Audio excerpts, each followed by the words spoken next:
നമ്മൾ പലപ്പോഴും ഉടമ്പടിയിൽ പ്രയോഗിക്കുന്നത് അനുഭവ ദൈവശാസ്ത്രമാണ്. ദൈവശാസ്ത്രത്തിൻ്റെ അനുഭവബന്ധിയായിട്ടുള്ള ആധ്യാത്മിക ശാസ്ത്രങ്ങൾ, ബൈബിൾ ശാസ്ത്രങ്ങൾ ഉപയോഗിക്കണം. അതിലേറ്റവും സമ്പൂർണമായ അനുഭവ ദൈവശാസ്ത്രം അടങ്ങിയിരിക്കുന്നത്, അനുദിന ജീവിതവുമായി ബന്ധപ്പെട്ടത് അടങ്ങിയിരിക്കുന്നത് ഉടമ്പടി പ്രതീകങ്ങളിലാണ്. ഉടമ്പടിയിൽ ഒത്തിരിയേറെ പ്രതീകങ്ങളുണ്ട്. നിങ്ങൾക്ക് അറിയാം, നിങ്ങൾ ഉടമ്പടി ചെയ്യാൻ വേണ്ടി അൾത്താറിലേക്ക് വരുമ്പോൾ 2 പ്രതീകങ്ങൾ കാണാം. ഒന്ന് മിനോറ വിളക്കും, രണ്ടാമത്തത് വാഗ്ദാന പേടകവും. വാഗ്ദാന പേടകത്തിൻ്റെ മധ്യത്തിലൂടെ ആ 2 കെരൂബുകൾ, മാലാഖമാരുടെ നടുക്കുള്ള സ്ഥലമാണ് ബൈബിളിലെ കൃപാശൂന്യമായ സ്ഥലം. അത് ദൈവത്തിൻ്റെ സ്ഥാനമെന്ന രീതിയിൽ കൃപയുടെ ആസന, ഇരിപ്പിടം, കൃപാസനം എന്ന് പറയും. എന്നിട്ട് പുറപ്പാടിൻ്റെ പുസ്തകം 25 ഞാൻ കൃപാസനത്തിൽ ഇരുന്നു കൊണ്ട് നിങ്ങളോട് സന്ദേശം നൽകും. ഇത് 89 ലഭിച്ച പ്രതീകങ്ങളാണ്. 89 അതിനുശേഷം ദൈവം ആ പ്രതീകങ്ങളുടെ കൂടെ പിന്നീട് ഉടമ്പടി കൂട്ടിച്ചേർത്ത് ഇപ്പോൾ ഒരു പൂർണ്ണരൂപമാക്കിയിരിക്കുകയാണ്. ഇതുകൊണ്ട് നിങ്ങൾക്ക് മനസ്സിലാക്കാം, ഇതിൻ്റെ ഓരോ കാര്യങ്ങളെയും കൃത്യമായി മനസ്സിലാക്കി ആണ് അതിൻ്റെ അകത്ത് നമ്മൾ ഇൻവെസ്റ്റ് ചെയ്യണമെന്നുണ്ടെങ്കിൽ ഉടമ്പടി നല്ല സ്കീമാണ്. പക്ഷേ മനുഷ്യരുടെ സ്വഭാവമായിട്ട് ഉടമ്പടി യോജിച്ച് പോകുന്നുണ്ടോ എന്ന് എനിക്കറിയത്തില്ല. മനുഷ്യരുടെ സ്വഭാവം അറിയാമല്ലോ, എല്ലാ ചിട്ടിയും കയറി എടുക്കും, എന്നിട്ട് 2 ഗഡുക്കൾ അടക്കും, എന്നിട്ട് ആ കാശം കൊണ്ട് തലയാൾ പോവും. അതാണല്ലോ മനുഷ്യരുടെ സ്വഭാവം. എല്ലാ ചിട്ടിയും കയറി പിടിക്കും. ആരെല്ലാം ചിട്ടി തുടങ്ങിയാലും ഒരു ആദ്യത്തെ ഗഡുക്കൾ കൊടുത്ത് ആ കാശും കിട്ടത്തില്ല, ചിട്ടി നമ്മൾ മുഴുവനാക്കുകയില്ല. ഇതാണ് മനുഷ്യരുടെ സ്വഭാവം. ഈ സ്വഭാവം കൊണ്ട് നിങ്ങൾ ഉടമ്പടിയിൽ വന്നു കഴിഞ്ഞാൽ അത് തന്നെ സംഭവിക്കും. എപ്പോഴും ഓർത്തേക്കണം. അപ്പോൾ ഈ കഴിഞ്ഞ ദിവസം ഒരു ഓഫീസർ എന്നെ വിളിച്ച്, എൻ്റെ കുറച്ച് റിലേറ്റീവ്സ് ഇന്ന് ഉടമ്പടി എടുക്കാൻ വരുന്നുണ്ട്, അച്ഛനെ അവർക്ക് കാണാൻ പറ്റുമോ എന്ന് ചോദിച്ചു. അപ്പോൾ ഓഫീസർ എന്നെ കുറച്ച് സഹായിച്ചിട്ടുള്ളതാണ്. ഞാൻ സാറേ, സാംസ്കാരികം വേറെ, ആധ്യാത്മികം വേറെ. ഇവിടെ വരുമ്പോൾ നമ്മൾ തമ്മിലുള്ള ബന്ധങ്ങളൊന്നും ഇവിടെയില്ല. ഇവിടെ വരുമ്പോൾ ഉടമ്പടി കൈപൊള്ളണ പരിപാടിയാണ് എന്നവർ ആദ്യം പറഞ്ഞ് മനസ്സിലാക്കണം. ആദ്യം അതിൻ്റെ അകത്ത് നമ്മൾ ആദ്യം എന്നിട്ട് ദൈവം ചിന്തിക്കണത് നിങ്ങൾ ഇതിൽ സീരിയസ് ആണോ എന്നറിയാൻ വേണ്ടിയാണ്. കുറേ സീറോ അവേഴ്സ് ഉണ്ടാവും. സീറോ അവേഴ്സ് എന്ന് വെച്ച് കഴിഞ്ഞാൽ നോൺ റെസ്പോണ്ടിങ് ആയിട്ടുള്ള, നിങ്ങൾക്ക് ഭയങ്കര ഇപ്പം തന്നെ നടക്കുമെന്ന് പറഞ്ഞിട്ട് വരുന്ന കാര്യമാണ് ആയിരിക്കാം. പക്ഷേ ദൈവം നിങ്ങളുടെ ഈ പരവേശം കാണുമ്പോൾ തന്നെ ഒന്ന് ചവിട്ടിപ്പിടിക്കും. പക്ഷേ അവ ബുദ്ധിയുള്ളവരാണെങ്കിൽ ചവിട്ടിപ്പിടിക്കുമ്പോൾ തന്നെ ഒരുമാതിരിപ്പെട്ട ഈ ചുമ്മാ എടുത്ത് പരീക്ഷിക്കാൻ വന്ന ഉടമ്പടിയുടെ ഉപ്പ് നോക്കാൻ വന്ന ആൾക്കാർ അപ്പം തന്നെ വണ്ടി വിട്ട് പോയിക്കൊള്ളൂ. ദൈവം ഉദ്ദേശിക്കുന്നത് അതാണ്, ഞാനും ഉദ്ദേശിക്കുന്നത് അത് തന്നെ. എന്താ പ്രശ്നം വെച്ച് കഴിഞ്ഞാൽ, ദൈവത്തിൻ്റെ സ്വഭാവം അറിയണമല്ലോ. ഞാനിങ്ങനെ എത്രയോ 4 വയസ്സ് മുതൽ കർത്താവിനെ കൂടെ നടക്കണതാണ്. ഇപ്പോൾ ഏറെക്കുറെയൊക്കെ എനിക്ക് ദൈവത്തിൻ്റെ സ്വഭാവം ബൈബിളിൽ നിന്നും അറിയാൻ പറ്റും, ആയിരങ്ങളുടെ അനുഭവങ്ങളിൽ നിന്ന് അറിയാൻ പറ്റും, എൻ്റെ സ്വന്തം അനുഭവത്തിൽ നിന്ന് അറിയാൻ പറ്റും.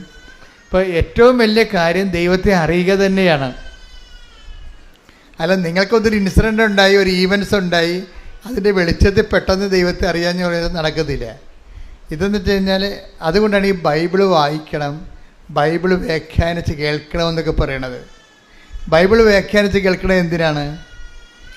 ബൈബിളിലൂടെയാണ് ദൈവം ചരിത്രത്തിലൂടെ ഇടപെട്ടിരിക്കുന്നത്.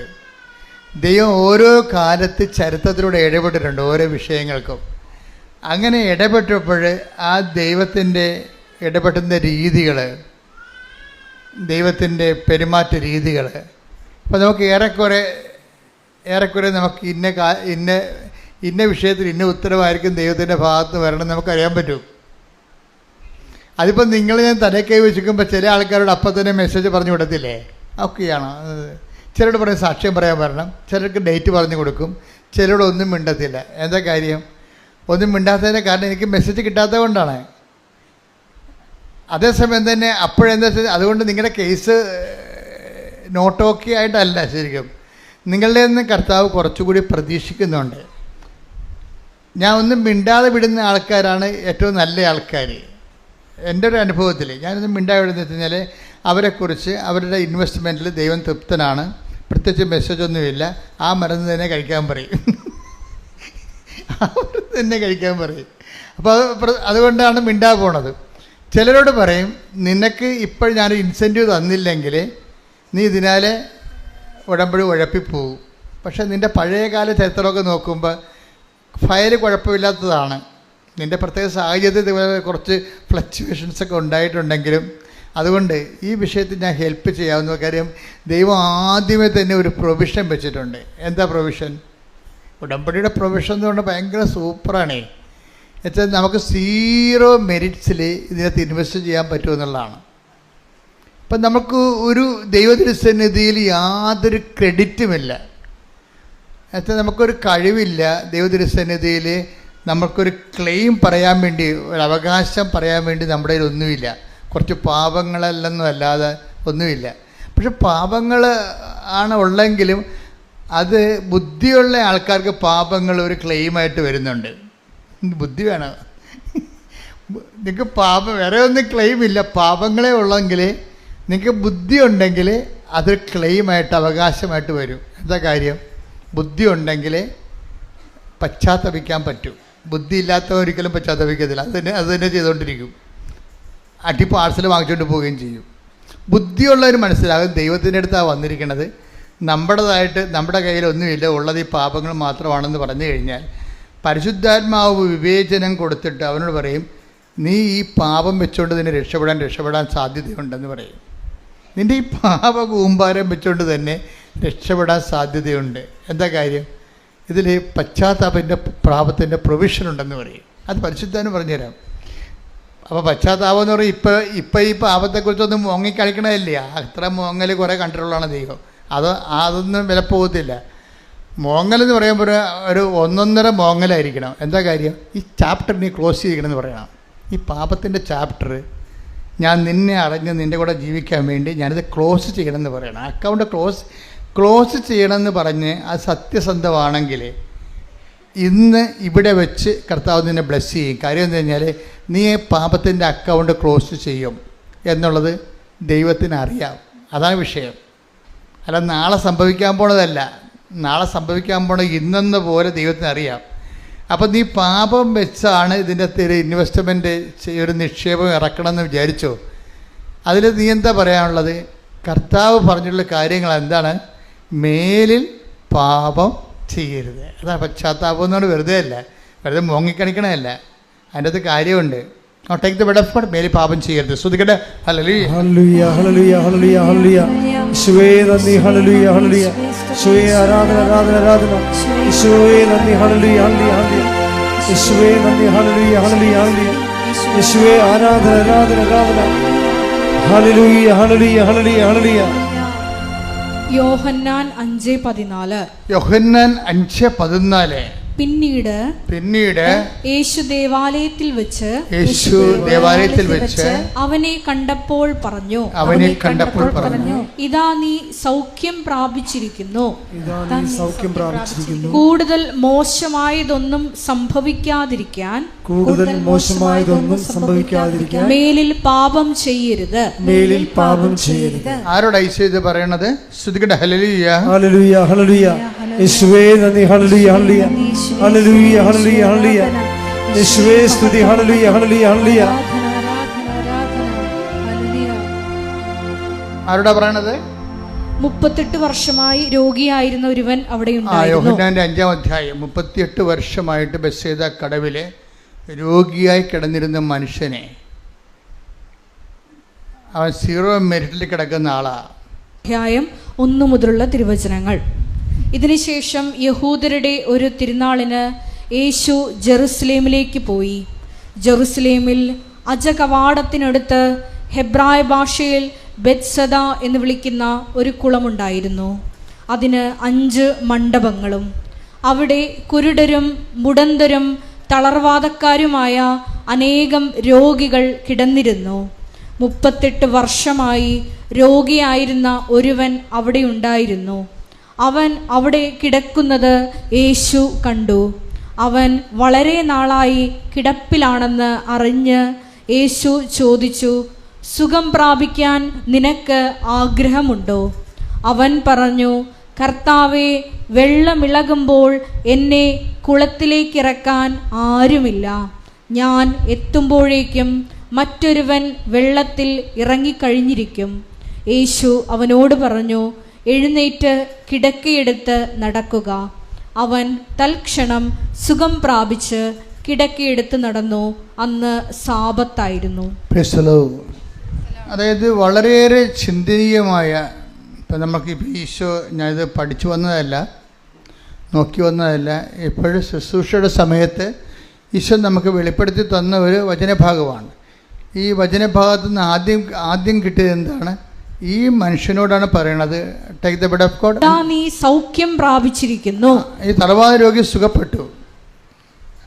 പക്ഷെ സുഖപ്പെട്ട ആളോട് എന്താ പറഞ്ഞിരിക്കണത്? മേലിൽ പാപം ചെയ്യരുത്. അപ്പം അതിൽ നമുക്ക് എന്ത് മനസ്സിലാകും? 38 വർഷമായിട്ട് ഇവൻ തളർന്നു കിടന്നതിൻ്റെ കാരണം പാപമായിരുന്നു എന്നുള്ളതല്ലേ എൻ്റെ സൂചന? അതല്ലേ പിടിയിട്ടില്ലേ? ഈ വാദം പിടിച്ച് കിടക്കാനുള്ള പ്രധാനപ്പെട്ട കാര്യം, ഗതി പിടിക്കാതെ ഇങ്ങനെ കിടന്നതിൻ്റെ കാരണം എന്താണ്? ദൈവത്തിന് ഇടപെടാൻ പറ്റാത്തൊരു സാഹചര്യമാണ്. പക്ഷെ ദൈവത്തിന് ഇടപെടാൻ പറ്റാത്തൊരു സാഹചര്യമാണ്, പാപാവസ്ഥയാണ് ഈ ജീവിതത്തിലുള്ളത്. ചിലപ്പോൾ നിലപാടാകാം, ചിലപ്പോൾ അയാളുടെ തൻപോരിമ മനോഭാവമാകാം.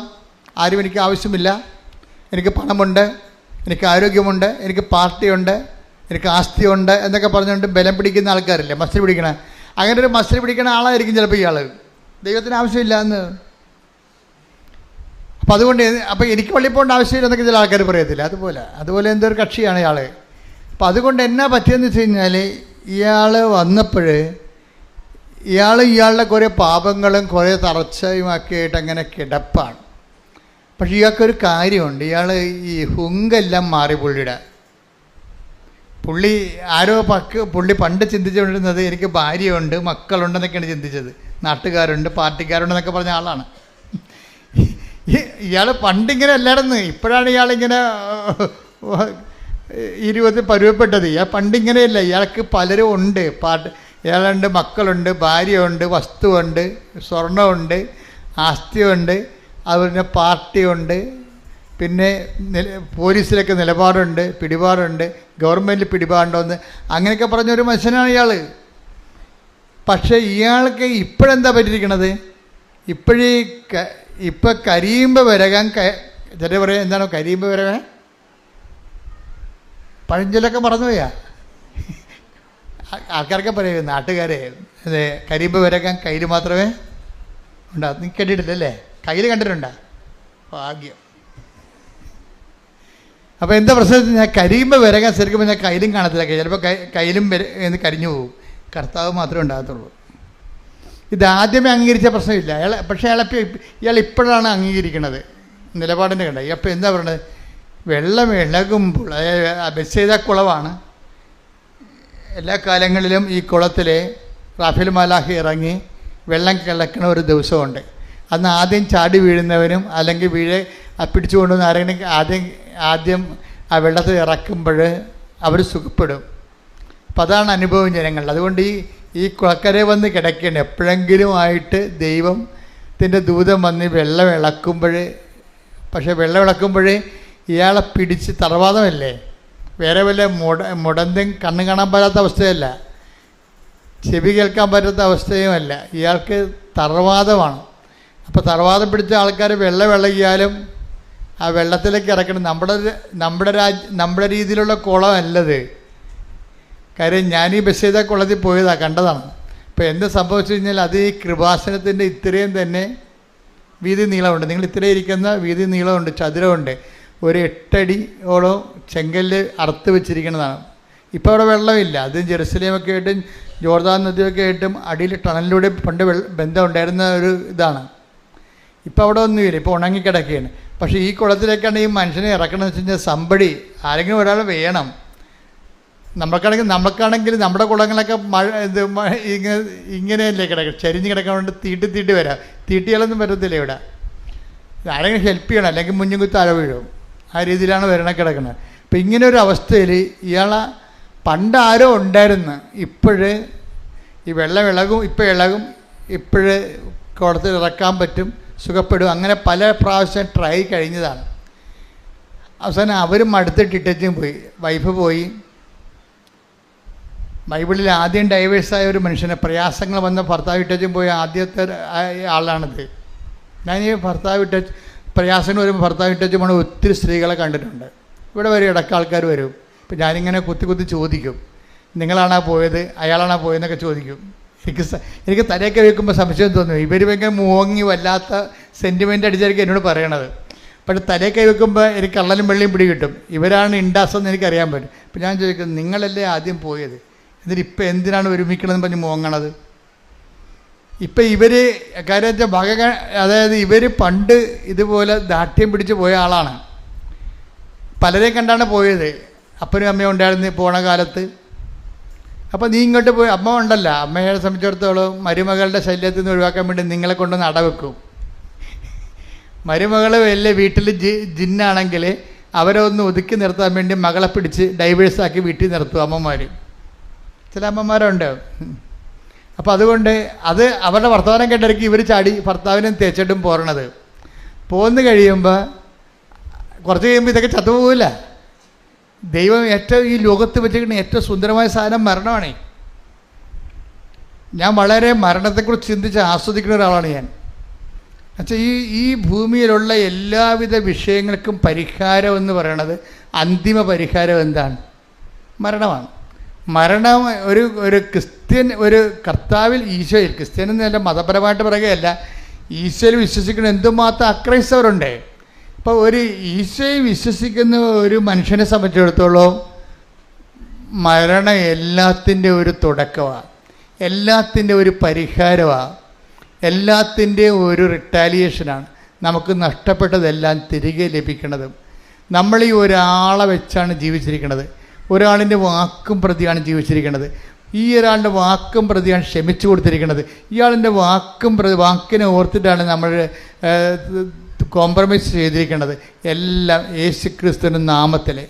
അപ്പോൾ അതുകൊണ്ടാണ് ബൈബിൾ പറയണത്, ഇതാ ഞാൻ വരുന്നു, എൻ്റെ സമ്മാനവും കൊണ്ട് വരുന്നു എന്ന്. Take the word of God. വെളിപ്പാടിന്റെ പുസ്തകം 22:12.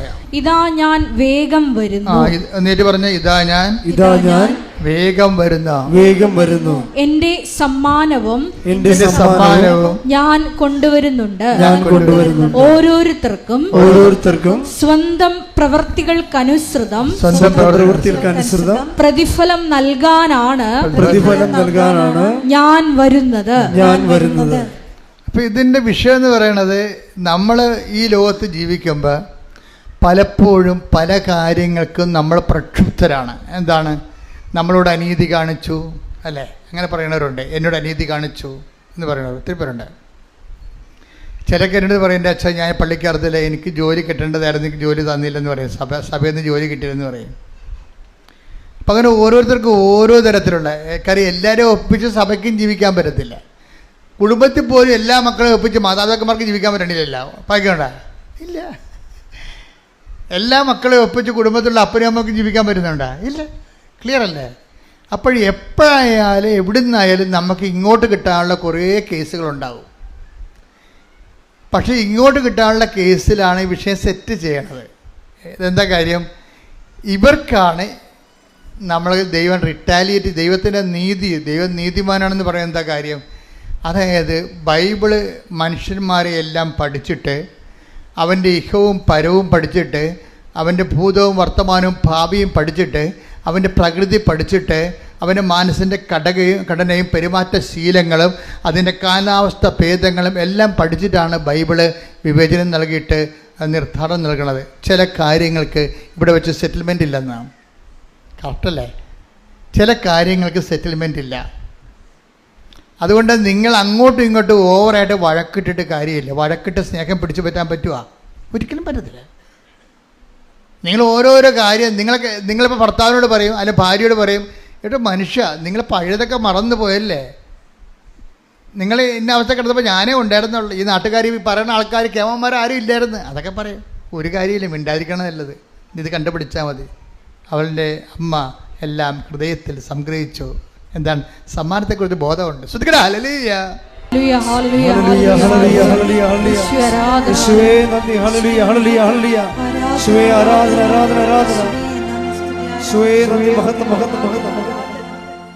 ഈശോയുടെ അമ്മ ഈ വിഷയത്തെക്കുറിച്ച് നല്ല ജ്ഞാനമുണ്ട്.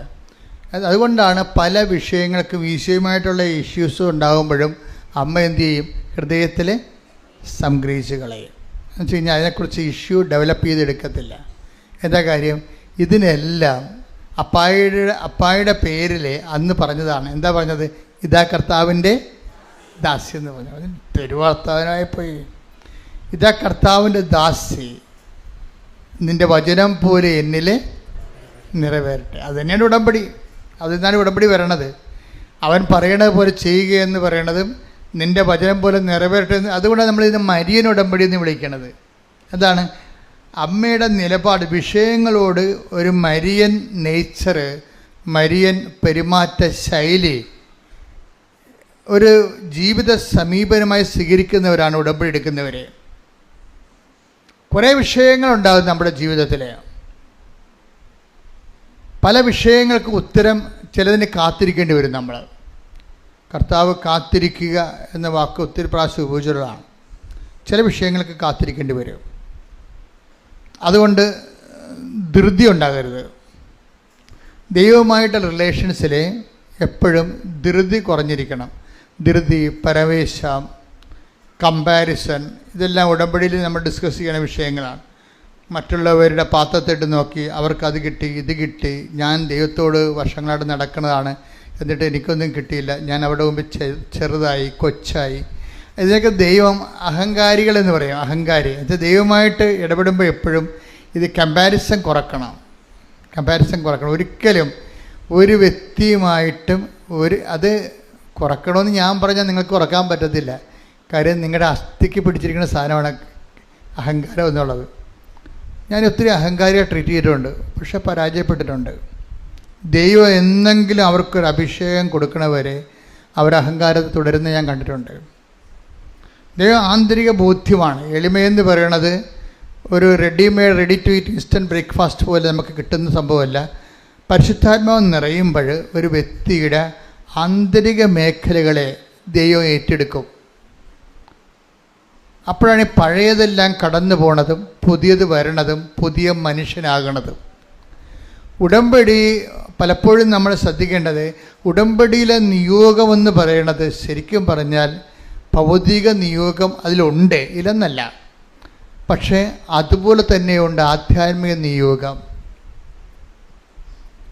സമ്പൂർണ്ണ ഉടമ്പടിയുടെ ഒരു പ്രയോക്താവാകണമെങ്കിൽ ഇപ്പോൾ ആധ്യാത്മിക നിയോഗം കൂടി. ആധ്യാത്മിക നിയോഗം എന്ന് പറയുന്നത് പരിശുദ്ധാത്മാവിന് നമ്മളിലെ ശാന്തമായിട്ട് പ്രവർത്തിക്കാൻ പറ്റിയ. പരിശുദ്ധാത്മാവിൻ്റെ പ്രത്യേകത എന്ന് പറഞ്ഞാൽ ഇടിച്ചു തള്ളി കയറി ബലപ്രയോഗം നടക്കത്തില്ല. മറിച്ച് ശാന്തതയുടെ ആത്മാവും അതുപോലെ തന്നെ സംയമനത്തിൻ്റെ ആത്മാവാണ്. അത് വെയിറ്റ് ചെയ്ത് നമ്മൾ പരുവപ്പെടുന്നവരെ പരിശുദ്ധാത്മാവ് പുറത്ത് നിൽക്കും. അല്ലെങ്കിൽ അതിൻ്റെ പുൾസിങ് ആയിട്ടുള്ള പ്രവർത്തനങ്ങളിലേക്ക് വരത്തില്ല. പരിശുദ്ധാത്മാവിന് പലതരത്തിലുള്ള ഘടകപ്രവർത്തനങ്ങളുണ്ട്. ഇപ്പോൾ നമ്മൾക്കൊക്കെ അനുഭവിക്കണമെന്നൊക്കെ പറയുന്നത് അതിൻ്റെ ABCD പ്രൈമറി ആയിട്ടുള്ള ഇടപെടലുകളാണ് പരിശുദ്ധാത്മാവിൽ നമ്മൾ അനുഭവിക്കുന്നത്. പരിശുദ്ധാത്മാവിൻ്റെ ഹൈസ്കൂളിംഗ് ഉണ്ട്, അതുപോലെ പരിശുദ്ധാത്മാവിൻ്റെ കോളേജിംഗ് ഉണ്ട്, പിന്നെ പ്രൊഫഷണൽ കോളേജിംഗ് ഉണ്ട്. സെക്ഷൻസ് ഇങ്ങനെ വ്യത്യാസമുണ്ട് പരിശുദ്ധാത്മാവിൻ്റെ. അപ്പോൾ ഇപ്പോൾ നമ്മൾ ഓരോ സമയവും ദൈവത്തിന് വേണ്ടി ദൈവത്തിൻ്റെ തിരുമനസ്സിനെ സന്തോഷിക്കുന്ന അനുസരിച്ച് ദൈവത്തിൻ്റെ സമർപ്പിക്കുമ്പോൾ സന്തോഷം ഉണ്ടാകും. സമർപ്പിക്കുമ്പോഴേ സന്തോഷം ഉണ്ടാകണം. കാര്യം സമർപ്പിപ്പോൾ ഒരു കുഞ്ഞിനെ നിങ്ങളുടെ ഒരു കുഞ്ഞിനെ ഇപ്പോൾ നിങ്ങൾ ഗർഭിണിയാണ്, കുഞ്ഞിന് ഹൃദയത്തിന് ഹോളുണ്ടെന്ന് ഡോക്ടർ പറയുന്നു. ഓട്ടിസം ഉണ്ടെന്ന് ഡോക്ടർ പറയുന്നു.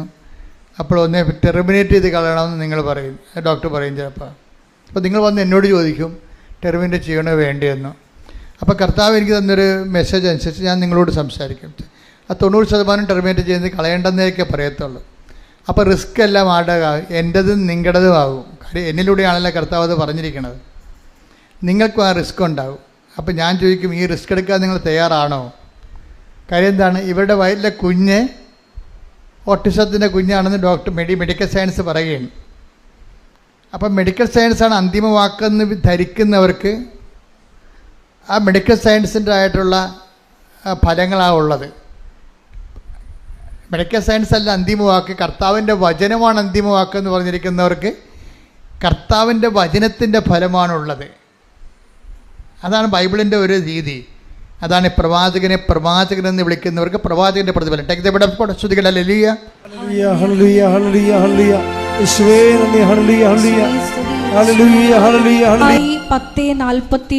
മത്തായിയുടെ സുവിശേഷം 10:41 വാക്യം. പ്രവാചകനെ പ്രവാചകനായി സ്വീകരിക്കുന്നവന് പ്രവാചകനായി സ്വീകരിക്കുന്നവന് പ്രവാചകന്റെ പ്രതിഫലവും നീതിമാനായി സ്വീകരിക്കുന്നവന് നീതിമാന്റെ പ്രതിഫലവും ലഭിക്കുന്നു. അതായത് പ്രവാചകനെ നീതിമാനായിട്ട് കണക്കാക്കുന്നവന് പ്രവാചകന്റെ പ്രതിഫലം ലഭിക്കത്തില്ല. അതാ വിഷയം. നിങ്ങൾ എങ്ങനെയാണ് ഈ വിഷയത്തെ സമീപിക്കുന്നത്? നിങ്ങൾ ദൈവവചനത്തിനാണ് മോർ ഇമ്പോർട്ടൻസ് കൊടുക്കുക. അപ്പം ഞാൻ ഇവരുടെ ഹിസ്റ്ററി തിരക്കും. അപ്പം നിങ്ങളെ കുഞ്ഞിനെ ഇങ്ങനെ അബോർട്ട് ചെയ്ത് കളയണമെന്ന് പറഞ്ഞു കഴിഞ്ഞാൽ ഞാൻ പിന്നെ ഉടനെ ഇവിടെ ഇൻഫ്രാസ്ട്രക്ചറാണ് അന്വേഷിക്കുന്നത്. നിങ്ങൾ ദൈവവചനത്തിന് വേണ്ടി നേരത്തെ ജീവിച്ചിട്ടുണ്ടോ? ദൈവവചനത്തിൻ്റെ ഗുണങ്ങൾ നിങ്ങൾക്കറിയാവോ? ദൈവവചനത്തിനെക്കുറിച്ച് നിങ്ങൾക്ക് ആഴമായ ബോധ്യമുണ്ടോ? കർത്താവ് ഇങ്ങനൊരു വചനം പറഞ്ഞാൽ വിശ്വസിക്കാനുള്ള കഴിവുണ്ടോ? കുറേ ചോദ്യങ്ങൾ ചോദിക്കും. ചോദ്യങ്ങളെല്ലാം നോക്കുകയാണെങ്കിൽ ഞാൻ പറയും, കീപ് ദ ചൈൽഡ്, കുഞ്ഞിനെ സൂക്ഷിക്കുക. കർത്താവ് ഇതിൻ്റെ എന്തെങ്കിലും കേടുണ്ടെങ്കിൽ ഗർഭത്തിൽ വെച്ച് തന്നെ കർത്താവ് ഇതിനെ പരിഹരിച്ചിട്ട് നിനക്ക് ആരോഗ്യമുള്ള കുഞ്ഞിനെ തരും. എന്താണ്? അവൾക്ക് എൻ്റെ കഴിവുണ്ട്. കർത്താവിൻ്റെ വചനം വിശ്വസിക്കാൻ ഒരു കഴിവ് വേണം. ഈ ദിവസങ്ങളിലെ സിമി ജോൺ എന്നും പറഞ്ഞൊരു മോളൊരു സാക്ഷ്യം പറഞ്ഞായിരുന്നു. സിമി ജോണിൻ്റെ കുറേ സാക്ഷ്യങ്ങളുണ്ട്. അതിൽ ഒരു സാക്ഷ്യം എനിക്കിഷ്ടപ്പെട്ടതെന്ന് വെച്ച് കഴിഞ്ഞാൽ, സിമി ജോണിന് 6 പ്രാവശ്യം മറ്റേ OETക്ക് തോറ്റ്. 6 പ്രാവശ്യം OETക്ക് തോറ്റെന്ന് പറയുമ്പോൾ ഒരു വല്ലാത്ത തോൽവിയായി. ഇപ്പം 6 പ്രാവശ്യമൊക്കെ തോക്കുമ്പോൾ ഒരു മനുഷ്യൻ ചിലരുടെ കോൺഫിഡൻസ് പോകും, ചിലരുടെ കോൺഫിഡൻസ് കിട്ടും. എന്ന് വെച്ച് കഴിഞ്ഞാൽ പരിശുദ്ധാത്മാവ് നിറഞ്ഞ് നിരാശയുടെ വിഷയം കാണുന്നവർക്ക് കോൺഫിഡൻസ് പോയിക്കൊണ്ടിരിക്കും. അല്ല, ഇത്രയും 6 പ്രാവശ്യം തോറ്റതല്ലേ, അത് തന്നെയാണ് എൻ്റെ ജയം എന്ന് പറഞ്ഞുകൊണ്ട് എൻ്റെ കർത്താവ് ഞാനൊരു ബിലോ ആവറേജ് സ്റ്റുഡൻ്റാണ്, എന്നെ ഇവിടം വരെ എത്തിച്ചില്ലേ, എൻ്റെ റിസൾട്ടിൽ മാറ്റമുണ്ടല്ലോ, പോസിറ്റീവായിട്ട് ചേഞ്ച് ഉണ്ടല്ലോ, അപ്പോൾ 7ാമത്തെ പ്രാവശ്യം ജയിക്കും എന്ന് പരിശുദ്ധാത്മാവ് അവർക്ക് തോന്നിക്കും. അപ്പോൾ അതാണ് നമ്മുടെ ഇൻഫ്രാസ്ട്രക്ചർ എന്താണ്, അതനുസരിച്ചാണ് ദൈവം പ്രവർത്തിക്കണതിൻ്റെ അടുത്ത്. അപ്പോൾ ഉടനെ അവർക്ക് പ്രത്യാശ ഉണ്ടാവും. അവർ സന്തോഷത്തോടെ വന്ന് 7ാം പ്രാവശ്യം എഴുതും. ഈ സിമി ജോണിനെ സംബന്ധിച്ചിടത്തോളം പ്രത്യാശയുമില്ല, നിരാശയുമില്ല, ജീവിക്കണമെന്നുള്ള ആഗ്രഹം മാത്രമേ ഉള്ളൂ, ആശ മാത്രമേ ഉള്ളൂ. അങ്ങനെ ഉണ്ടാവും ചില ആൾക്ക്, ന്യൂട്രൽ കേസ് ഉണ്ടാവും. പ്രത്യാശയുമില്ല, നിരാശയുമില്ല, പിന്നെന്താ ഉള്ളത്? ജീവിക്കണമെന്നുള്ള ആശ. ഇത്രയും പൈസ ഇതിനത് ഇൻവെസ്റ്റ് ചെയ്ത് 35 രൂപ വേണമല്ല OETക്ക് ഒരു പ്രാവശ്യം. അപ്പം അവസാനം വന്നപ്പോൾ ഈ 7ാമത്തെ പരീക്ഷയുടെ സമയം വന്നപ്പോൾ ഇവർക്ക് ജലദോഷം, പനി, തൊണ്ടകാഴ്ച, ചുമ, അതങ്ങനെ ന്യൂമോണിയയിലായിട്ട് പോയിക്കൊണ്ടിരിക്കുകയാണ്. സംസാരിക്കാൻ പോലും പറ്റണില്ല. അപ്പോൾ അവൾക്ക് തോന്നി, സിമി ജോൺ നോക്കി, പരീക്ഷ ഒന്ന് എക്സ്റ്റെൻഡ് ചെയ്യാം, കാര്യം ക്ഷീണമാണല്ലോ, രോഗമാണല്ലോ, എക്സ്റ്റെൻഡ് ചെയ്തേക്കാമെന്ന് വിചാരിച്ച്. അപ്പോൾ അവർ ഇതിൻ്റെ ഓഫീസിൽ വിളിച്ചു ചോദിച്ചു, എനിക്ക് പാടില്ല, ഞാൻ കിടപ്പാണ്, എനിക്ക് 7ാമത്തെ പരീക്ഷ എഴുതാൻ പറ്റുമെന്ന് തോന്നണില്ല, അപ്പോൾ എനിക്ക് എക്സ്റ്റെൻഡ് ചെയ്ത് തരണമെന്ന് പറയും. ഉടനെ അവർ പറയും, എക്സ്റ്റെൻഡ് ചെയ്യാൻ കുഴപ്പമില്ല, 14,000 രൂപ എക്സ്ട്രാ കെട്ടിവെക്കാൻ പറയും. 15,000 രൂപ കെട്ടിവെക്കണമല്ലോ. അപ്പോൾ എക്സ്റ്റെൻഡ് ചെയ്യണമെന്നുണ്ടെങ്കിൽ 14,000 രൂപ എക്സ്ട്രാ കെട്ടിവെക്കാൻ പറയും.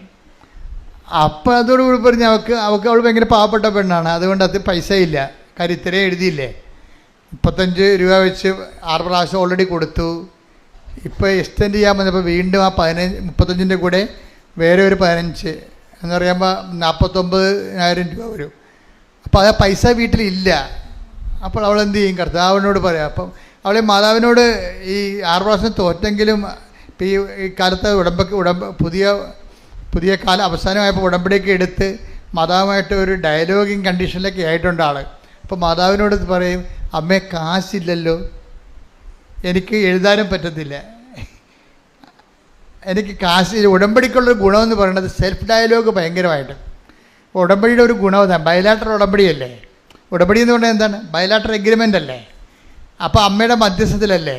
അപ്പോൾ ഉടമ്പടി വിഷയത്തിന് മേൽ എന്തെങ്കിലും പ്രശ്നമുണ്ടെങ്കിൽ നമുക്ക് നേരിട്ട് അമ്മയോട് സംസാരിക്കാം. ഒരു ഗ്രൗണ്ടുണ്ട്, ഗ്രിപ്പുണ്ട്. ആ ഉടമ്പടിയുടെ ഏറ്റവും വലിയ ഗുണം അതാണ്. ദൈവസ്നേഹമുള്ള കുഞ്ഞുങ്ങൾക്ക് ഇത് ഭയങ്കര സൂപ്പറാണ്. എന്താ കാര്യം വെച്ച് കഴിഞ്ഞാൽ അവർ ദൈവമായിട്ട് ഉടമ്പടി ചെയ്തിരിക്കുകയാണ്. ഉടമ്പടി പ്രകാരം ഒരു പ്രേക്ഷിത പ്രവർത്തനം ചെയ്യുന്നുണ്ട്.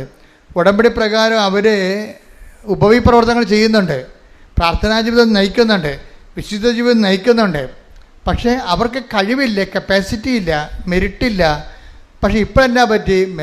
പണ്ടേ മെരിറ്റില്ല, ഇപ്പം രോഗിയുമായി. അപ്പോൾ അവർക്ക് എഴുതാനും പറ്റുന്നില്ല. അമ്മയോട് ചോദിക്കും, അമ്മേ എനിക്ക് എഴുതാൻ പറ്റത്തില്ല, അതിനുള്ള ആവതില്ല, പക്ഷേ പൈസ എക്സ്റ്റെൻഡ് ചെയ്യാനും പറ്റത്തില്ല, കാലണ വീട്ടിലില്ല. അപ്പോൾ ഞാൻ എന്ത് ചെയ്യുമെന്ന് പറയും. ഞാൻ എന്ത് ചെയ്യും കേടാ. അപ്പം അതായത് ഇവൾ ഉടമ്പടിയിൽ ഉള്ളത് കൊണ്ടും ഉടമ്പടി അവൾ സത്യമായിട്ട് ഉടമ്പടി പാലിക്കുന്നത് കൊണ്ടും അവൾക്ക് കമ്മ്യൂണിക്കബിളാണ്, ദൈവമായിട്ട് കമ്മ്യൂണിക്കേറ്റ് ചെയ്യാൻ പറ്റുന്നുണ്ട്. ഉടമ്പടിയുടെ ഏറ്റവും വലിയ വിജയമെന്ന് പറയുന്നത് മറ്റ് പ്രാർത്ഥനാ രീതികളിൽ നിന്ന് ഒന്ന് കമ്മ്യൂണിക്കേഷനാണ്, ഡയലോഗാണ്. ദൈവമായിട്ടൊക്കെ സംസാരിക്കാൻ പറ്റും. അപ്പോൾ അമ്മ അവളോട് പറഞ്ഞു, take the bed of God എന്ന് പറഞ്ഞു. ഞാൻ പറയുന്ന പോലെ പറഞ്ഞു, നീ വേദന എടുത്ത് നോക്കാൻ പറഞ്ഞു. നീ എന്ത് ചെയ്യുക? എൻ്റെ 14,000 രൂപ എക്സ്ട്രാ അടക്കാനില്ല, പരീക്ഷ എഴുതാനുള്ള ആരോഗ്യമില്ല, ബോലക്കേടായിട്ട് കിടക്കുകയാണ്, ശ്വാസം മുട്ടിയിരിക്കുകയാണ്, സംസാരിക്കാൻ പറ്റണില്ല, ശബ്ദം പുറത്തു വരുന്നില്ല, എനിക്കെന്ത് ചെയ്യാൻ പറ്റും? സ്പീക്കിംഗ് ഉണ്ടല്ല. അപ്പോൾ ഇവിടെ തൊണ്ടയ്ക്ക് നീര് കെട്ടിയിട്ട് മിണ്ടാൻ പറ്റാത്ത ആൾ എന്ത് സ്പീക്ക് ചെയ്യാനാണ്? അപ്പോൾ അത് നടക്കാത്ത കൊണ്ടാണ് ഇവൾ എക്സ്റ്റെൻഡ് ചെയ്യാൻ പറയണത്. അപ്പോൾ അമ്മയോട് ചോദിക്കുമ്പോൾ ഞാൻ എന്ത് ചെയ്യണമെന്ന് ചോദിക്കും. അമ്മയോട് ചോദിക്കുമ്പോൾ അമ്മ പറയും, വചനമെടുത്ത് നോക്കാൻ പറയും. വചനമെടുത്ത് നോക്കിയപ്പോൾ വചനമെടുത്ത് തുറക്കുകയും ഇവൾക്ക് കിട്ടിയത് ഐസയ 58:11 കിട്ടും. ശ്രുതികട്ടെ, ഹല്ലേലൂയ. യെശയ്യാ 58:11. 58:11 യെശയ്യാ. കർത്താവ് നിന്നെ നിരന്തരം നയിക്കും. പറഞ്ഞ കർത്താവ് നിന്നെ നിരന്തരം നയിക്കും. അതാണ് സംഭവം. ഇവക്ക് പാടില്ല, കാശില്ല, സംസാരിക്കാൻ പറ്റണില്ല, രോഗമാണ്, കിടപ്പിലാണ്. ഇവളെ പിടിച്ച് നയിക്കേണ്ടി വരും ഇനി. അപ്പോൾ എന്താ അമ്മ പറയണത്? കർത്താവ് നിന്നെ പറഞ്ഞേ, കർത്താവ് നിന്നെ നിരന്തരം നയിക്കും. മരുഭൂമിയിലും നിനക്ക് സമൃദ്ധി നൽകും. മരുഭൂമി എന്ന് പറഞ്ഞാരാ? നോബഡി. തണലില്ല, ഒരു മരം പോലും ഇല്ല.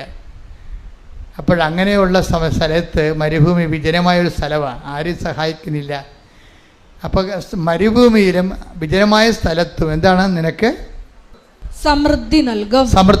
അതെ, നിന്റെ അസ്ഥികളെ ബലപ്പെടുത്തും. നനച്ചു വളർത്തിയ പൂന്തോട്ടവും വറ്റാത്ത നീരുറവയും പോലെ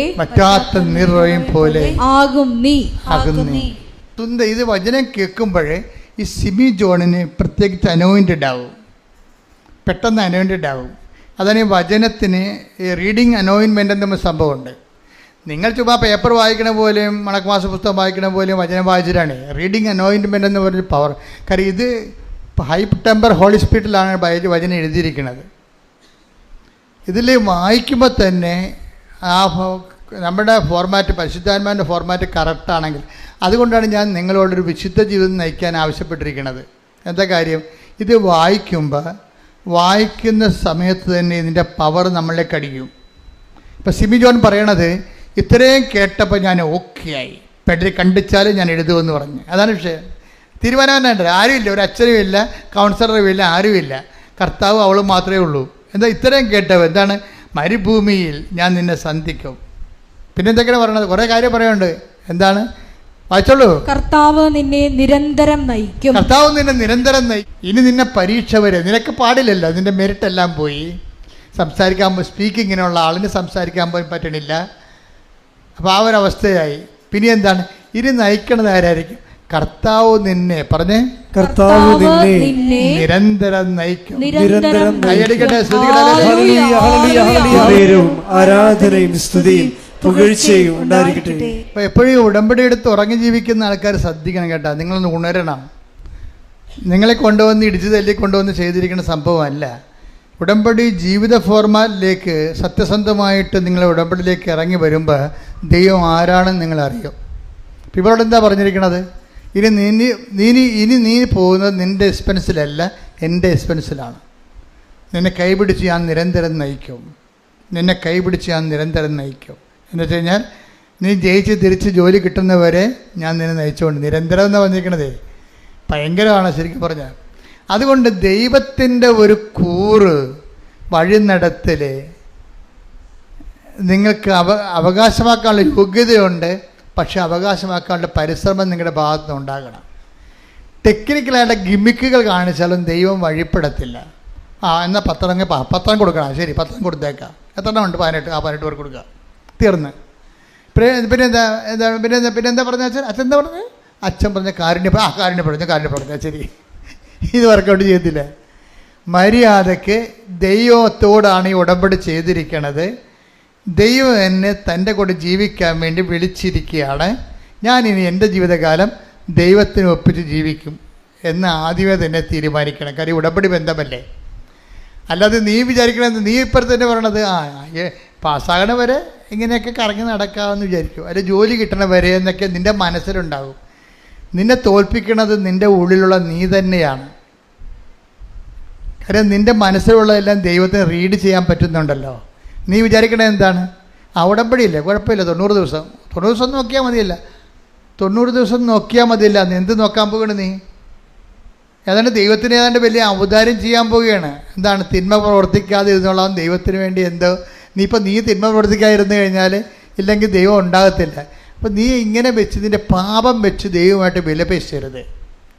മറിച്ച് വിശുദ്ധിയോടെ ജീവിക്കാനുള്ള സ്വതസിദ്ധമായ ഒരു പരിശ്രമം നിൻ്റെ ഭാഗത്തുനിന്ന് ഉണ്ടാകണം.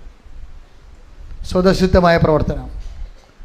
എന്താ വിഷയം എന്ന് പറയുമ്പോൾ നിങ്ങൾ ഇത് എന്താ പ്രോബ്ലം വെച്ച് കഴിഞ്ഞാൽ നിങ്ങൾക്കറിയാമല്ലോ. ഒന്ന് മെറിറ്റിൽ ജീവിക്കണതും രണ്ടാമത് ഗ്രേസിൽ. 2 തരം ലോകത്ത് മനുഷ്യരാണ് ഉള്ളത്. ഒന്നെന്താണ്? ഒന്ന് മെറിറ്റിൽ ജീവിക്കുന്നവരുണ്ട്, രണ്ടാമത്തത് ഗ്രേസിൽ ജീവിക്കണത്.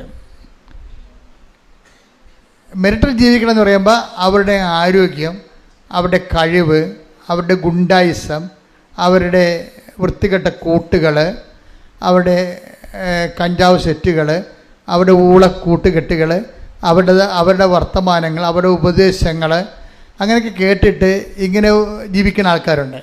അത് മെറിറ്റിൽ ജീവിക്കുന്ന ആൾക്കാരാണ്.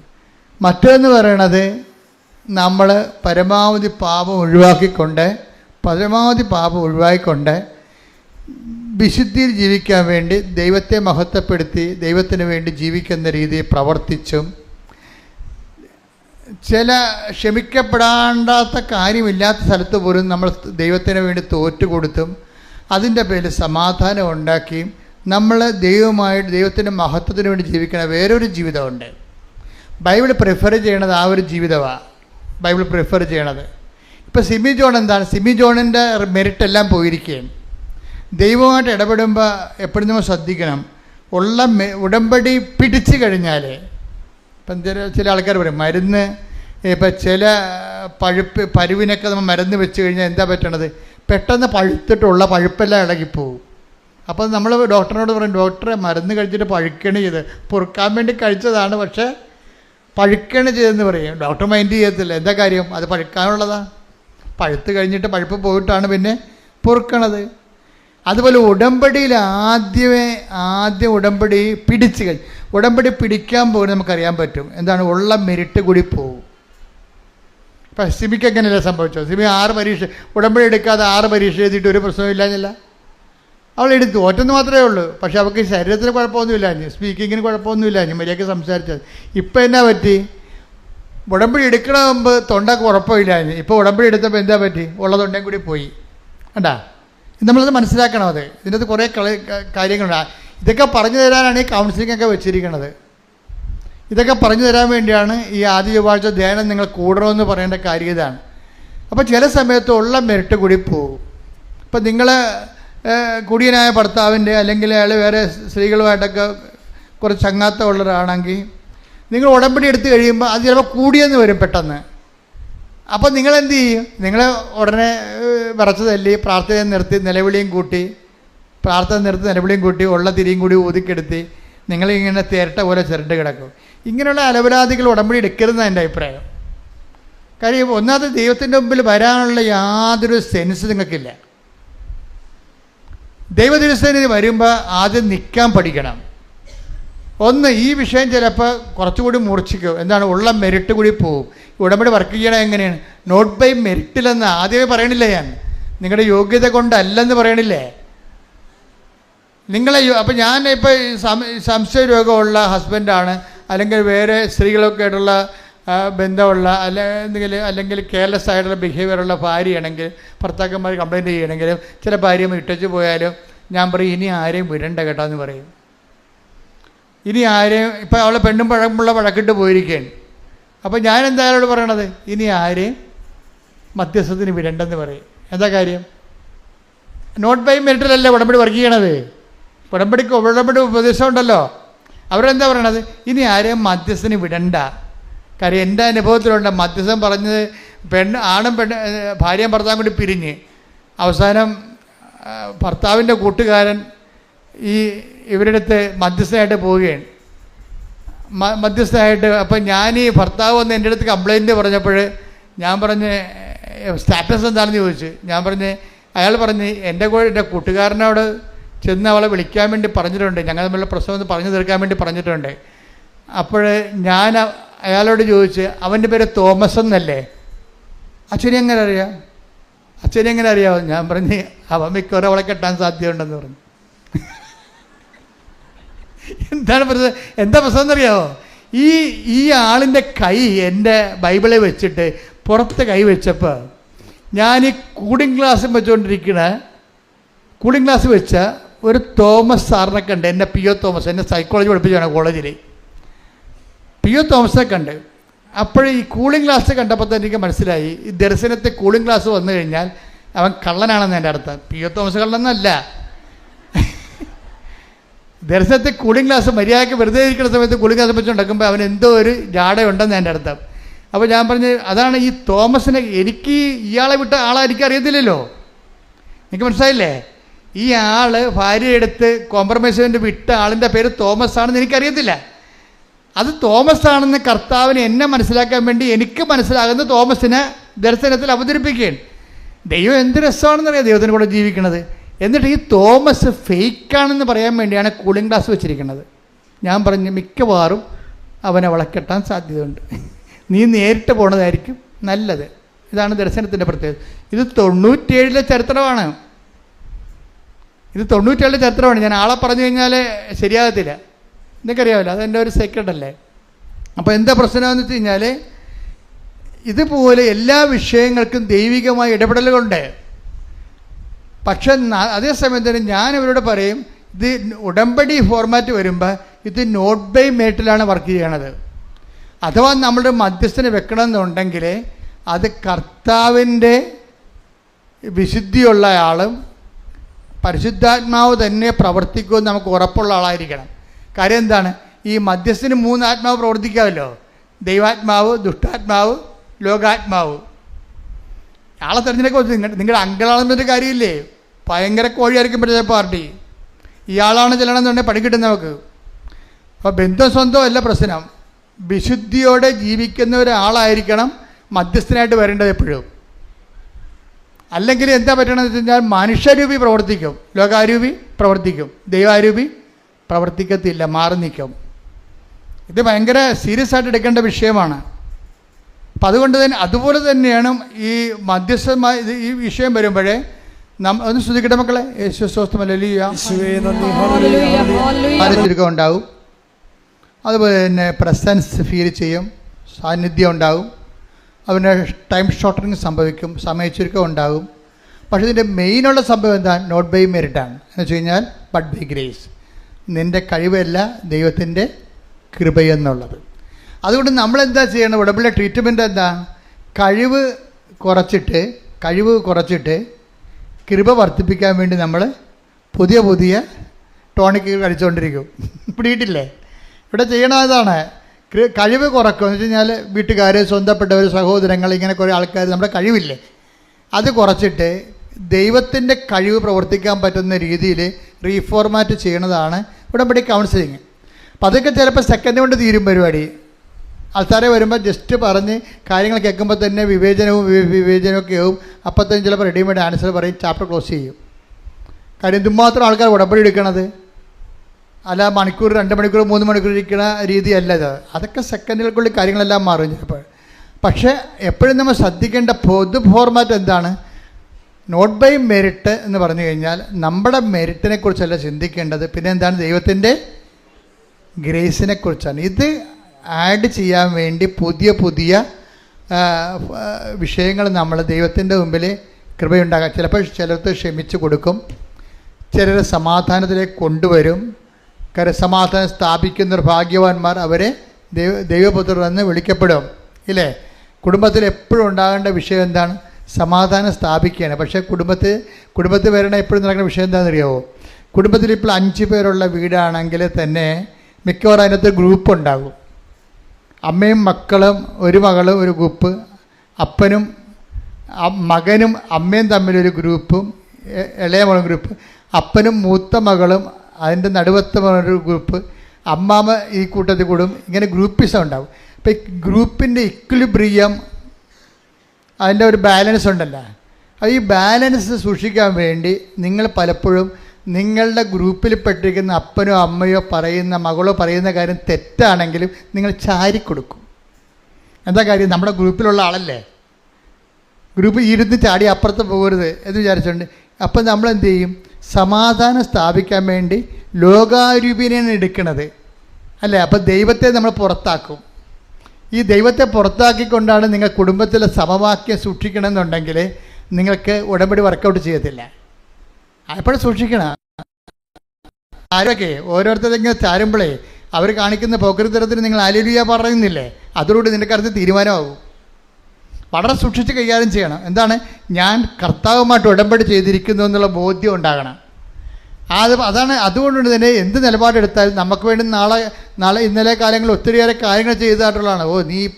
നീ ഇപ്പം വിശുദ്ധിയാണ്, നീ പുണ്യാളത്തിയാണ്, എന്നാൽ പള്ളിയിൽ പോയി ഇടവകൊക്കെ കയറി ആ രൂപക്കുണ്ടിനകത്ത് കയറി ഇരുന്നോന്ന് പറയും, നിനക്ക് ആവശ്യമില്ലെന്ന് പറയും, നമ്മളെ ഒഴിവാക്കി കളയും.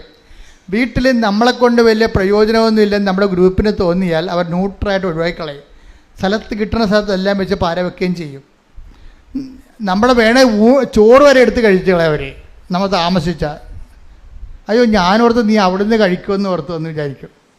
പോരെ? അപ്പം നമുക്ക് നീരസം അരിശം ഉണ്ടാകണം. പക്ഷേ എന്താ ചെയ്യേണ്ടത്? നിങ്ങളെ ദ്രോഹിക്കുന്നവരെ ആശീർവദിക്കുക മാത്രമേ ചെയ്യാവൂ. ഇപ്പം അതൊക്കെ കർത്താവിൻ്റെ വചനം പറഞ്ഞാലേ നമുക്ക് അങ്ങനെ ജീവിക്കാൻ പറ്റത്തുള്ളൂ. അല്ലെങ്കിൽ അപ്പോൾ നിൻ്റെ ചോറെടുത്ത് അവർ കഴിച്ച് ന്യൂട്രൽ കഴിച്ചാൽ നിന്നെ പട്ടിണിക്കിടാൻ തന്നെ കരുതി കുട്ടിച്ചത് പരിപാടിയാണത്. നിനക്ക് തിരിച്ചു വെച്ചിരിക്കുന്ന പാരയാണ്. അപ്പോൾ നീ എന്താ വിചാരിക്കണം? അപ്പോൾ നീ പറയും സാരമില്ല, ഏത് പട്ടിക്കൊരു ദിവസം ഉണ്ടല്ലോ, നിനക്കിട്ട് ഞാൻ പണി വെച്ചിട്ടുണ്ടെന്നാണ് പറയണത്. എന്നാ ഇത് പറഞ്ഞാൽ ഉടമ്പടി നിലനിൽക്കത്തില്ല. കാര്യം സ്പിരിറ്റ് വേറെയാണ്. ഉപയോഗിക്കുന്ന സ്പിരിറ്റ് എന്താണ്? ലോകാരൂപിയാണ്. ഈ ലോകാരൂപിയിൽ ഒത്തിരിയേറെ കാര്യങ്ങൾ ഉപയോഗിക്കാൻ പറ്റിയ സാഹചര്യങ്ങൾ ഉടമ്പടിക്കാലത്ത് പുതിയ പുതിയ കാര്യങ്ങളുണ്ടാകും. ഇതിനോടാണ് ഈ മൗനം പാലിക്കണമെന്ന് പറഞ്ഞത്. മനസ്സിലായില്ലേ? ഇതിനോട് മൗനം പാലിക്കണം. എന്താണ്? അമ്മ ഹൃദയത്തിൽ സംസാരിച്ച് പോയാൽ നമുക്ക് ഈ വിഷയത്തെ സംസാരിച്ചാൽ മാനുഷികമായി പോകും. മാനുഷികമായാൽ അത് മിക്കവാറും ദൈവത്തിൻ്റെ അരുവിക്ക് എതിരാകും. അതുകൊണ്ട് നമ്മളെന്ത് ചെയ്യും? മിണ്ടത്തില്ലെന്ന് പറഞ്ഞ് ഹൃദയത്തെ സംഗ്രഹിച്ച് പോരാക്കരുത്. ഹൃദയത്തിൽ 2 തരത്തിൽ സംഗ്രഹിക്കാം. ദൈവഹിതം നിറവേറട്ടെ, ദൈവത്തിൻ്റെ മഹത്വം ഉണ്ടാകട്ടെ എന്നാണ് മാതാവ് സംഗ്രഹിച്ചത്. നിങ്ങൾ വിചാരിക്കണത് എന്താണ്? ഏത് പട്ടിക്ക് ഒരു ദിവസം എൻ്റെ പുളിച്ചയും പൂക്കും എന്നും പറഞ്ഞ് ഹൃദയത്തെ സംഗ്രഹിക്കാം. പിടിയിട്ടില്ലേ? എന്താ എനിക്കൊരവസരം കിട്ടും വട്ടം ചവിട്ടാൻ, അതും കടന്ന് മോങ്ങരുതെന്ന് പറയും നമുക്കൊരു സമാധാനം, കിടന്നുറങ്ങുകയും ചെയ്യും. അപ്പോൾ ഇതെല്ലാം നമ്മൾ ഉടമ്പടി നോക്കേണ്ട കാര്യങ്ങളാണ്. എന്ന് വെച്ചാൽ ദൈവം ആഗ്രഹിക്കുന്നത് നിന്നെ ദൈവ പൈതലായിട്ട് കൺവേർട്ട് ചെയ്യാനാണ്. നീ ആഗ്രഹിക്കേണ്ടത് ലോകത്തിലെ ഏറ്റവും മോശം, നിങ്ങൾ പറയും അത് ഇവിടെയൊക്കെ ജീവിക്കണമെങ്കിൽ പല്ലും നഖവും വേണം അച്ഛാന്ന് പറയും. അച്ഛനൊക്കെ പറയും അത് അത്തറയിലേ പറയാൻ പറ്റത്തുള്ളൂ. പക്ഷേ ഞങ്ങളുടെ വീട്ടിൽ ജീവിക്കണമെങ്കിൽ പല്ലും നഖവും വേണമെന്ന് പറയും. പല്ലും നഖവും വെച്ചാലും കണ്ടവൻ കുറച്ച് കഴിയുമ്പോൾ ഊരിക്കൊണ്ട് പോകുന്നത്. പിന്നെ നീ മോങ്ങി തന്നെ കർത്താവിൻ്റെ അടുത്ത് തന്നെ വരേണ്ടി വരും. അഭ്യാസം കാണിക്കരുത്. മറിച്ച് കർത്താവിനെ കൊണ്ട് ഇപ്പോൾ ഈ സിമി ജോണിൻ്റെ ചരിത്രം കണ്ടില്ലേ? സിമി ജോൺ എന്താ പറയണത്? സിമി ജോൺ പറയണ ഇതാണ്, എന്നോട് എന്താണ് പറഞ്ഞത്? കർത്താവ് നിന്നെ നിരന്തരം നയിക്കും. പിന്നെന്താ പറയണത്? മരുഭൂമിയിൽ നിനക്ക് സമൃദ്ധി നടക്കും. എന്നിട്ട് സിമി ജോൺ പറയുന്നു, ഞാൻ ഇവിടെ നിൽക്കരുത് ഇവളിത് പറയുമ്പോഴേ അവളത് പറഞ്ഞപ്പോഴേ എനിക്ക് കറണ്ട് അടിച്ചു. ഞാൻ സിസ്റ്ററിനോട് പറഞ്ഞു, സിസ്റ്ററെ ആ സാക്ഷ്യം നോട്ട് ചെയ്തേക്കാൻ പറഞ്ഞു. എന്താ കാര്യം വെച്ച് കഴിഞ്ഞാൽ ഇതിവള് പറയുമ്പോൾ തന്നെ അവൾ പറയുന്ന വാക്കുണ്ട്, കർത്താവ് എന്നോട് പറഞ്ഞു, ഞാനത് വിശ്വസിച്ചു, പരീക്ഷ എഴുതാൻ തീരുമാനിച്ചു ഈ തൊണ്ടയും വെച്ചാണെന്ന്. അതാണ് വിഷയം. അതായത് കർത്താവ് എന്ന് പറഞ്ഞു. എന്താ പറഞ്ഞത്? ഞാൻ നിന്നെ കൈപിടിച്ച് നിരന്തരം നയിക്കും, മരുഭൂമിയിൽ നിനക്ക് സമൃദ്ധി നൽകും എന്ന് പറഞ്ഞപ്പോൾ ഞാനത് വിശ്വസിച്ചു. അത് വചനത്തിൻ്റെ പ്രശ്നം, അത് നിറവേറണമെങ്കിൽ അത് വിശ്വസിക്കണം. ചിലർക്ക് ഭാഗികമായി വിശ്വസിക്കും, ചില കുറച്ച് വിശ്വസിക്കും, ചിലപ്പോൾ ഒക്കുമായിരിക്കും, ചിലവർക്കൊക്കത്തില്ലെന്ന്. അങ്ങനെയല്ല. കർത്താവ് പറഞ്ഞാൽ പിന്നെ കർത്താവ് അങ്ങയോട് അളിച്ചത കാര്യങ്ങൾ നിറവേറ്റുമെന്ന് ഞാൻ വിശ്വസിച്ചു. അതുകൊണ്ട് ഞാൻ എന്ത് ചെയ്ത് ഈ കുരത്തൊണ്ടയും കൊണ്ടുപോയി പരീക്ഷ എഴുതാൻ തീരുമാനിച്ചു. ഞാൻ പരീക്ഷ എഴുതാൻ വേണ്ടി ചെന്നപ്പോഴേ കർത്താവ് പറഞ്ഞാണ്, ഞാൻ നിന്നെ നിരന്തരം കൈപിടിച്ച് നിന്നെ നിരന്തരം നയിക്കും. ഞാൻ പരീക്ഷ ഹോളിൽ ചെന്നപ്പോൾ തന്നെ എനിക്ക് സംസാരിക്കാൻ പറ്റിയെന്ന് തൊണ്ട പറഞ്ഞു. പിന്നെ ഇവള് റിട്ടേൺ പരീക്ഷ ഭയങ്കര രസമാണ്. അത് എഴുതുമ്പോൾ ബബിൾസ് ഇങ്ങനെ കറുപ്പിക്കണ്ടേ? കറുപ്പിക്കുമ്പോഴുടനെ ഇവളെ കറുപ്പിക്കാൻ വേണ്ടി കറുപ്പിക്കാൻ വേണ്ടി ഉടനെ എടുത്ത് ഉരക്കാൻ വേണ്ടി പേസ്റ്റ് എടുക്കുമ്പോൾ ഈശോ പറയും, no no no no not എന്ന് പറയും. അതല്ല തെറ്റാണ്, തെറ്റായ ഉത്തരവാണ്, ഇപ്പുറത്തെന്ന് പറഞ്ഞു. എൻ്റെ അമ്മ, ഈ ദൈവത്തിൻ്റെ കാര്യം ഭയങ്കര രസമാണ്. അതായത് ഇങ്ങനെ തെറ്റായ ഉത്തരം കർപ്പിക്കാൻ പോകുമ്പോഴൊക്കെ കർത്താവ് ഇവരോട് പറഞ്ഞു കൊടുക്കും, അതല്ല മോളെ ഇത്. ഇങ്ങനെ പറഞ്ഞു കൊടുത്ത് മൊത്തം അത് കർപ്പിച്ച് അവൾ മൊത്തം ജയിച്ച് പരീക്ഷയ്ക്ക്. അതിനാണ് പ്രസൻസ് എന്ന് പറയണത്. പ്രസൻസ് എന്താണ്? നീ ഇടത്തോട്ടോ വലത്തോട്ടോ തിരിയുമ്പോൾ പിന്നീട് എന്തൊരു ഇടത്തെ വായിച്ചാൽ 21:30-21 ഐസയ ശ്രുതികട ഹല്ലേലൂയ. ഏശയ്യാ 30:21. നീ വലത്തോട്ടോ ഇടത്തോട്ടോ തിരിയുമ്പോൾ നിന്റെ കാതുകൾ പിന്നിൽ നിന്ന് ഒരു സ്വരം ശ്രവിക്കും. ഇതാണ് വഴി, ഇതിലേ പോവുക. അപ്പോൾ നമ്മളെ സംബന്ധിച്ചിടത്തോളം പ്രസൻസിന്റെ ഉദ്ദേശം എന്താ? നമ്മൾ ചെയ്യുന്ന കാര്യങ്ങൾ തെറ്റാണെങ്കിൽ ഒന്നെങ്കിൽ നമ്മളതുകൊണ്ട് ചെയ്യിക്കത്തില്ല ദൈവം. ഭയങ്കര സുരക്ഷിതമാണേ. ഇപ്പം നിങ്ങളൊരു മനുഷ്യൻ്റെ ഇപ്പോൾ നാളെ ഒരാൾ വരും, നിങ്ങൾ പൈസ കൊടുക്കാമെന്ന് പറഞ്ഞ പാർട്ടിയാണ്, അയാൾക്ക് 4 ലക്ഷം കൊടുക്കണം. അപ്പോൾ നിങ്ങൾ വേറെ എടുത്താൽ പറയും, അത് കുഴപ്പമില്ല, നമുക്ക് ഇന്നയാളുടെ ഇത് മേടിക്കാമെന്ന് പറയും. പക്ഷേ അയാൾ ഭയങ്കര ലോക ബ്ലേഡാണെങ്കിൽ, നിൻ്റെ കിഡ്നി അടിച്ചുകൊണ്ട് പോണ പാർട്ടിയാണെങ്കിൽ മാതാവ് പറയും, അവൻ്റെയൊക്കെ ഒന്നും മേടിക്കണ്ട, ഈ വന്നാളെ ഞാൻ നിരത്തി തരാമെന്ന് പറയും. അച്ഛാ, നീ വലത്തോട്ടോ ഇടത്തോട്ടോ തിരിയുമ്പോൾ എപ്പോഴും നീ ഓർത്തേക്കണം, അതിനാണ് ഈ ഉടമ്പടിക്ക് ആശീർവാദം നിനക്ക് തന്നു വിട്ടിരിക്കണത്. നിനക്കെന്തെങ്കിലും പ്രയാസം ഉണ്ടെങ്കിൽ അതിന്മേൽ തൊട്ട് വിശ്വാസപ്രമാണം ചെല്ലണം. എന്താണ്? കർത്താവിൻ്റെ പ്രസൻസ് നിനക്ക് ഫീൽ ചെയ്യാൻ വേണ്ടിയാണ്. പ്രസൻസ് നമുക്ക് ഉടമ്പടി വാഗ്ദാനമുള്ളതാണ്. എന്താണ്? I will come with you wherever you go. അത് മറന്നു പോകരുത്. ഈ നോട്ട് ബൈ മെറിറ്റ് പോലൊരു സംഭവമാണത്. എന്താണ്? നീ എവിടെ പോയാലും വാഗ്ദാനമാണേ, നീ എവിടെ പോയാലും ഞാൻ നിൻ്റെ കൂടെ ഉണ്ടാകും. അതുകൊണ്ടാണ് ഈ പരീക്ഷയ്ക്ക് ഒരിക്കലും പിള്ളേർക്ക് ഇത് കൊടുത്തു വിടരുതെന്ന് പറയണത്. ഉടമ്പടിക്ക് ആശീർവാദം കൈമാറ്റം ചെയ്യാൻ പാടില്ല. ചില ഒരു ബോധമില്ലാത്ത ആൾക്കാർ വന്ന് ഉടമ്പടി എടുത്തിട്ടുണ്ട്. അതിനാൻ കാരണം വെച്ച് കഴിഞ്ഞാൽ ഒരു ബോധമില്ല. അവർ ചില ധ്യാനകേന്ദ്രങ്ങളിൽ, ഒരു ധ്യാനകേന്ദ്രം കേരളത്തിൽ അത്ര പ്രാധാന്യമുള്ള ധ്യാനകേന്ദ്രമല്ല, പക്ഷെ അവിടെയുള്ള ഒരു ശുശ്രൂഷകൻ്റെ പരിപാടി ഉടമ്പടിയോട് കലിയാപിളിക്ക്. അതുകൊണ്ട് ഇവർ ട്രാപ്പ് ചെയ്ത് ഇവനെ ഉടമ്പടി അവർ ധ്യാനം കുടിച്ചിട്ട് ഇവരുടെ കയ്യിലുള്ള ഈ ഉടമ്പടി കാശ് അടിച്ചു മാറ്റും. എന്നിട്ട് ഈ ബോധമില്ലാത്തത് കൊണ്ട് അവർക്ക് കൊടുത്തിട്ട് വീട്ടിൽ പോകും. നിങ്ങൾക്കറിയാമല്ലോ, നിങ്ങളുടെ ഉടമ്പടിക്ക് ആശ്രയം കൈമാറും, അത്രയും നിങ്ങൾക്ക് ഉടമ്പടിയുമായിട്ട് ബന്ധമുള്ളെന്ന് ഉടമ്പടി എടുക്കാൻ വരുമ്പോൾ തന്നെ ദൈവത്തിനറിയാം. അതുകൊണ്ട് തന്നെ ആ വ്യക്തികൾ കൂടെ ദൈവം ഉണ്ടാകത്തില്ല ഒരിക്കലും. എന്താ കാര്യം? നിങ്ങൾക്ക് ആ പ്രസൻസിനെ കുറിച്ച് അറിയത്തില്ല. അതുകൊണ്ടാണ് വല്ല കണ്ടാമൃഗങ്ങൾ ചോദിക്കുമ്പോൾ അപ്പം തന്നെ അഴിച്ചു കൊടുക്കണതിൻ്റെ കാര്യമാണ്. അപ്പോൾ എപ്പോഴും നമ്മൾ ശ്രദ്ധിച്ചേക്കണം. ഇത് നമ്മുടെ കിടക്കയിലും ചിലർക്ക് പറയണേ, ചില പറയണേ ഞാൻ മരിക്കുമ്പോൾ എൻ്റെ പെട്ടിയിൽ ഇപ്പോൾ കാശുരൂപ ഉണ്ടാകുമെന്ന് പറയും. അതാണ് ഉടമ്പടി എന്ന് പറയുന്നത്. അവർക്കറിയാം എന്താണ് ഉടമ്പടി കാശുരൂപ എന്ന് അവർക്കറിയാം. ഞാൻ മരിക്കുമ്പോൾ എൻ്റെ കൂടെ അമ്മയുടെ ഈ സാന്നിധ്യം, ഞാൻ അമ്മയുടെ ഉടമ്പടി ചെയ്ത് ജീവിച്ചിട്ടാണ് മരിക്കണത്. അതൊക്കെ കേൾക്കാൻ തന്നെ എന്തൊരു അഭിഷേകമാണ് ശരിക്കും. അത്രയും നമ്മുടെ ജീവിതത്തിൽ വിലപിടിപ്പുള്ളതാണിത്. അതുകൊണ്ടാണ് ഞാൻ ആദ്യമേ തന്നെ നിങ്ങളുടെ കയ്യിൽ നിന്ന് പോയെന്ന് പറഞ്ഞാൽ ഞാൻ പറയും രണ്ടാമത് ഉടമ്പടി എടുക്കാൻ പറയും. പക്ഷേ ഡാമേജ് ആയെന്ന് പറഞ്ഞാൽ പറയും അതിങ്ങോട്ട് തന്നാൽ മതി, പുതിയത് അതുപോലെ തന്നെ വെഞ്ചരിച്ച് തരും. എന്താ കാര്യം? അതിന് 5 പൈസ വാങ്ങിക്കത്തുമില്ല, അത് ഫ്രീ ആണ്. കാര്യം എന്താണ്? അതിന് നമുക്ക് പണം ഇത്രയെന്ന് പറയാൻ പറ്റത്തില്ല, അത്രയും മൂല്യമുള്ളതാണത്. അതുകൊണ്ടാണ് അത് മാത്രം നമ്മൾ പൈസയുമായി യാതൊരു ബന്ധമില്ല ആ സാധനത്തിന്. അത് വളരെ സൂക്ഷിച്ച് വേണം ഉടമ്പടി ആശ്ചര്യങ്ങളും എൻ്റെ മക്കൾ കൈകാര്യം ചെയ്യും. ശ്രദ്ധിക്കട്ടെ. ഹല്ലേലൂയ. വെളിപ്പാട് ലഭിക്കുന്നത് സക്രിയയ്ക്കാണ്. സക്രിയ 4-ാം അധ്യായം 1 മുതലുള്ള വചനങ്ങൾ വായിച്ച്. സക്രിയ 4. എന്നോട് സംസാരിച്ച ദൂതൻ വീണ്ടും വന്ന് എന്നെ ഉറക്കത്തിൽ നിന്നെന്ന പോലെ ഉണർത്തി ചോദിച്ചു, നീ എന്തു കാണുന്നു? അപ്പോൾ ഇയാളൊരു സ്വപ്നം ദർശനം കണ്ടുകൊണ്ടിരിക്കുകയാണ്. അപ്പോൾ ദൂതൻ ഇവനോട് ചോദിക്കും, വാട്ട് യു ആർ സീയിങ്? എന്താണ് നീ ഇപ്പം കണ്ടുകൊണ്ടിരിക്കുന്നത്? അപ്പോൾ സക്കറിയ പ്രവാചകനാണ്. ഞാൻ പറഞ്ഞു സക്കറിയ പറഞ്ഞു, പൊന്നുകൊണ്ടുള്ള ഒരു വിളക്ക് തണ്ടിന്റെ മുകളിൽ ഒരു കോപ്പയും അതിൽ 7 ദീപങ്ങളും ഓരോന്നിനും മുകളിൽ 7 ദലങ്ങൾ കോപ്പയുടെ വലത്തും ഇടത്തും ഓരോ ഒലിവ് വൃക്ഷങ്ങള്. എന്നോട് സംസാരിച്ച ദൂതനോട് ഞാൻ ചോദിച്ചു, പ്രഭു എന്താണിത്? ദൂതൻ പറഞ്ഞു, ഇത് എന്താണെന്ന് നിനക്കറിഞ്ഞുകൂടെ? ഇല്ല പ്രഭു. ഞാൻ പറഞ്ഞു.